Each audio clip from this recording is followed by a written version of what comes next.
इमरान खान साहब ने नाम बताया, वो हैं बैरिस्टर गौहर साहब। इंट्रा पार्टी इलेक्शंस हफ्ते के दिन कराने जा रहे हैं। इलेक्शन कमीशन ऑफ पाकिस्तान ये कोशिश कर रहा है, बल्ला है, वो पीटीआई को ना दिया जाए इस इलेक्शन के लिए, और ये कहा कि आप 20 दिन के अंदर अंदर इलेक्शन कराएं। सरबराह पीटीआई इंट्रा पार्टी इलेक्शन नहीं लड़ेंगे। बैरिस्टर गौहर अली खान निगरां चेयरमैन के उम्मीदवार नामजद। पार्टी इलेक्शन हफ्ते को होंगे।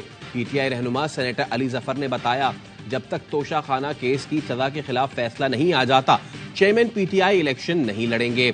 कल मुलाकात में उन्होंने बैरिस्टर अली गौहर को नामजद किया है। ये -1 या बगावत नहीं, यह आर्जी बंदोबस्त है, इसलिए हम किसी सियासी शख्सियत को शामिल नहीं कर रहे। हम इंट्रा पार्टी इंतखाबात कराएंगे और इलेक्शन कमीशन का फैसला भी चैलेंज करेंगे। बैरिस्टर गौहर उम्मीदवार नामजद होने पर जज्बाती हो गए। कहा, सरबराह पीटीआई चेयरमैन थे, हैं और ताहयात रहेंगे। मैं उनकी वापसी तक जानशीन की हैसियत से काम करूंगा।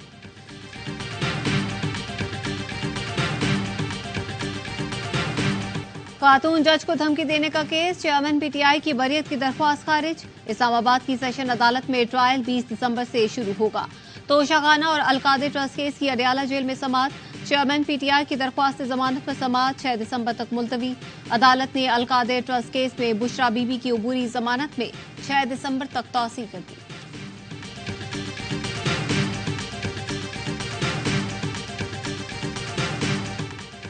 बरवक्त इलेक्शन कानून की मंशा और जमहूरी तकाजा है। इंतखाबात वक्त पर होने चाहिए। लाहौर की एहतसाब अदालत में पेशी के बाद शहबाज शरीफ का कहना था, मैं और नवाज शरीफ अदालतों में पेश हो रहे हैं, इससे ज्यादा लेवल प्लेइंग फील्ड और क्या हो सकती है। किसी को इल्म नहीं था कि तहरीक इंसाफ तहरीके तबाही बन जाएगी। 9 मई को मुल्क के खिलाफ साजिश हुई। 9 मई के आलाकारों की सहूलतकारी मुल्क दुश्मनी है। मुस्लिम लीग नून ने सिंध में लेवल प्लेइंग फील्ड मांग ली। शिकायत से भरपूर दरखास्त इलेक्शन कमीशन में जमा करा दी। मौक़िफ़ अपनाया। निगरां हुकूमत का ज्यादातर इंतजामी सेटअप पीपी दौर का तसलसल है। अहम महकमे साबिक वज़रा की हिदायत पर चलाए जा रहे हैं। पीपल्स पार्टी की इलेक्शन मुहिम को मुकामी हुकूमत फंड कर रही है।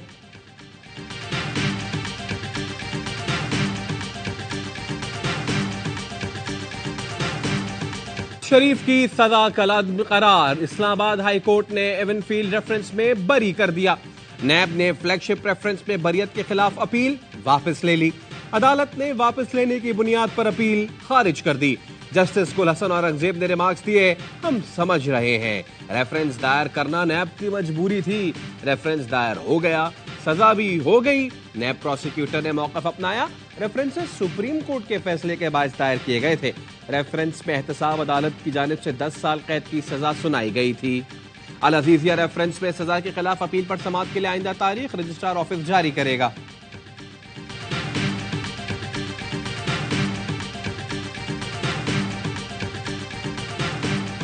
जी अल्लाह ताला का शुक्र है जी। मैंने तो मामलात को अल्लाह पे छोड़ा था, अल्लाह ताला ने आज सुरखुल किया है। उस मालिक का शुक्र है। मामलात अल्लाह पर छोड़े थे, उसी ने सुरखुरू किया। नवाज शरीफ की सजा कलअदम होने के बाद अहाता अदालत में गुफ्तगू। कहा, सबसे पहले अल्लाह का शुक्र अदा करता हूँ। अल अजीजिया रेफरेंस मामला भी अल्लाह पर छोड़ा हुआ है। मरियम नवाज ने ट्वीट में लिखा, जब इंसान जुल्म सहने के बावजूद अपने मामलात अल्लाह के सुपुर्द कर देता है तो वो पूरी दुनिया के सामने इंसान को किस तरह सुरखुरू करता है, ये उसकी एक मिसाल है।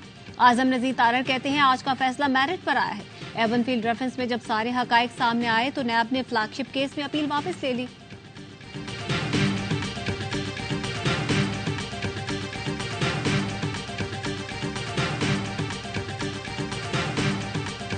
गजा में आर्जी जंगबंदी का छठा और आखिरी रोज। आज 10 इस्राइली यरगमालियों के बदले 30 फलस्तीनी रिहा किए जाएंगे। कतर का कहना है जंगबंदी में मजीद तौसी के लिए कोशिश कर रहे हैं। अरब मीडिया के मुताबिक हमास जंगबंदी में मजीद 4 रोज की तौसी के लिए तैयार है। हमास ने 40 मुल्कों को आगाह कर दिया। फलस्तीन की सूरत हाल पर सलामती कौंसिल का इजलास आज होगा।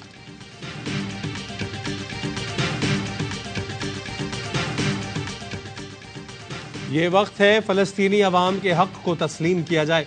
फलस्तीनी सदर महमूद अब्बास का फलस्तीन से यकजहती के आलमी दिन पर 2 टोक पैगाम। कहा, खित्ते में बदअमनी हुकूक की पामाली की वजह से है। सेक्रेटरी जनरल एंटोनियो गुतेरेस ने कहा, अक़वाम मुत्तहिदा की करारदाद और आलमी कवानीन के मुताबिक 2 रियासती हल की तरफ बढ़ना होगा। तुर्क सदर रजब तैयब एर्दोआन ने अक़वाम मुत्तहिदा के सेक्रेटरी जनरल से कहा, इसराइल को जंगी जराइम के लिए जवाबदेह बनाया जाए। फलस्तीनियों से यकजहती के आलमी दिन पर कराची की शाराए कायदीन पर बड़ी rally. Peoples party, MQM, Jamaat Islami, ANP समेत दीगर जमातें शरीक हुई। तलबा, वुकला और मुख्तलिफ शोबों से ताल्लुक रखने वाले अफराद शरीक हुए।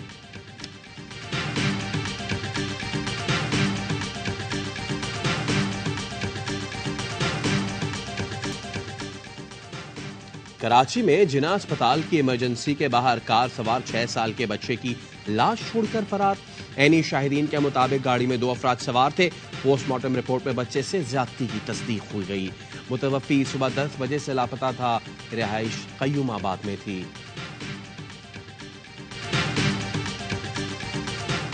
सक्खर डिवीजन सहाफियों के लिए गजा से कम नहीं। सहाफियों के कत्ल में वडेरे सियासतदान मुलव्वस हैं। सेनेटर सैफुल्लाह आबड़ो का कायमा कमेटी बराए दाखिला के इजलास में इजहार ख्याल, कहा, हमारे घरों में तो घुस जाते हैं, बच्चों को उठा लेते हैं, कातिल उनसे गिरफ्तार नहीं होते। सिंध में पुलिस मुल्जिमान को तहफ़्फ़ुज़ देती है। IG सिंध ने बताया, इस इशू पर सहाफियों की ज्वाइंट एक्शन कमेटी हमारे साथ काम कर रही है। मुल्जिम गिरफ्तार होंगे तो खुद तफ्तीश करूंगा।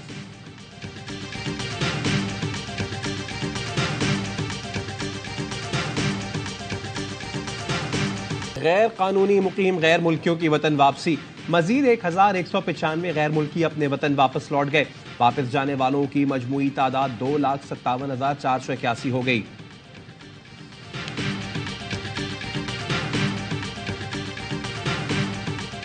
लाहौर में स्मोक के डेरे दुनिया के आलूदा तरीन शहरों में आज भी सरे फहरिस्त।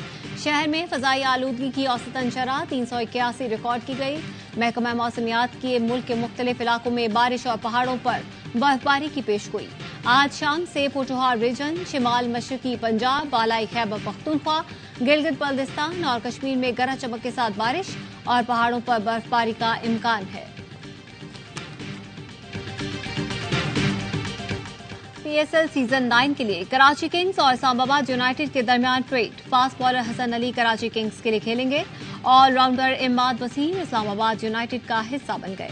प्लेयर्स ड्राफ्टिंग में कराची किंग्स सिल्वर कैटेगरी में इस्लामाबाद यूनाइटेड की जगह पहली बारी लेगा।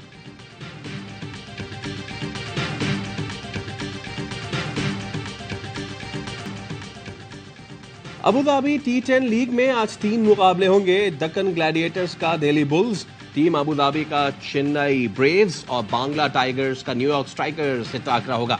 एक्शन से भरपूर लीग के तमाम मैचेस देखिए स्पोर्ट्स पर बराह रास्त।